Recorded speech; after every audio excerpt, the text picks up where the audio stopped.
Tuloy-tuloy ang voters education ng Commission on Elections para sa bagong makina na gagamitin sa Hatol ng Bayan 2025. Ang detalye sa report ni Luisa Erispe.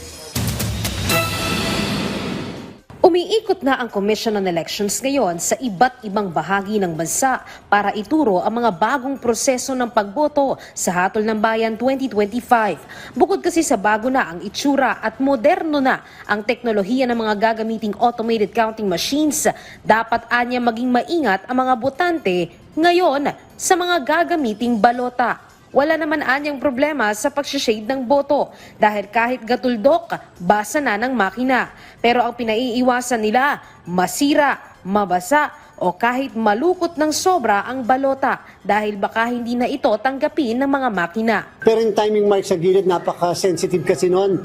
Yun kasi ang pinakasusi kung bakit siya tatanggapin ng makina. Yun ang isa sa mga bine-verify ng machine.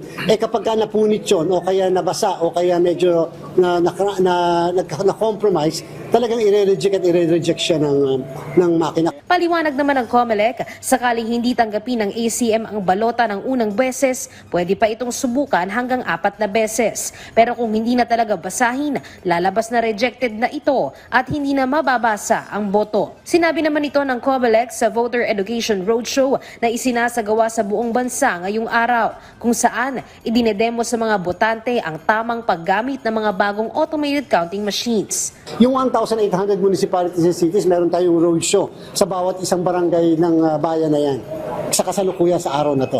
Sa libu-libong ACM naman na ipinadala ng COMELEC sa mga probinsya, may isang makina ang nagkaproblema sa screen sa Mindanao. Pero agad naman itong napalitan. Samantala, ngayong araw naman, nagsumite na ng kanyang apela sa COMELEC si dating Caloocan 2nd District Representative Edgar Erice hinggil sa pagkakadisqualify sa kanya ng COMELEC 2nd Division.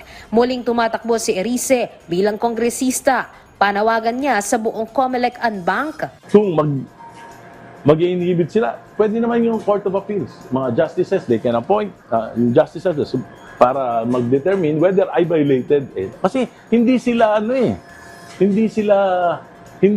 tingin ko, hindi sila qualified na maghusga sa akin kasi sobrang galit nila sa akin. Simple lang naman ang sagot sa kanya ni COMELEC Chairman Garcia. Aniya, sana magtiwala pa rin siya sa proseso ng batas. At least natutuwa tayo, kinikilala niya ang jurisdiction ng Commission on Elections.